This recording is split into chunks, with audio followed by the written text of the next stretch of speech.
Moja kati ya habari ambayo imesikitisha sana watu wengi, lakini pia imebeba headline kubwa kwenye mitandao ya kijamii baada tu ya yule mbwa wa Wema Sepetu Manunu kufariki dunia, na imekuwa ni simanzi kubwa sana kwa Wema Sepetu. Ukiangalia namna ambavyo Wema Sepetu alikuwa anaishi na yule mbwa, kuna namna fulani hivi ameumia kwa asilimia kubwa sana.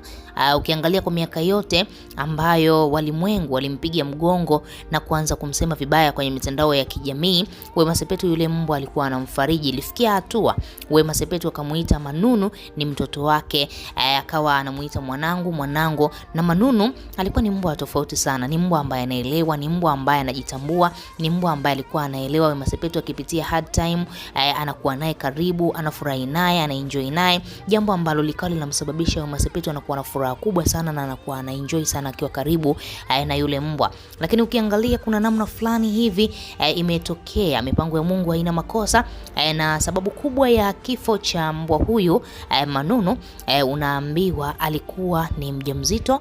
Baada ya kuwa mjamzito, baadaye katika kipindi cha kujifungua akajifungua vizuri, lakini watoto wake wote wakawa wamefariki. Alijifungua watoto 6.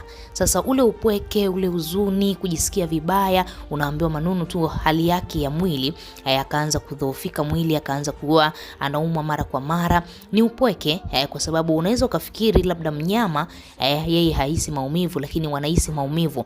Manunu alipata ujauzito na akajifungua watoto 6, lakini wote walifariki. Na ndio maana tunasema ni pigo kubwa sana kwa Wema, kwa sababu Wema anajua machungu ya kumpoteza mtoto, ameshapoteza mimba kadhaa, na ndio maana tunasema huu msiba ni mzito sana kwa Wema Sepetu.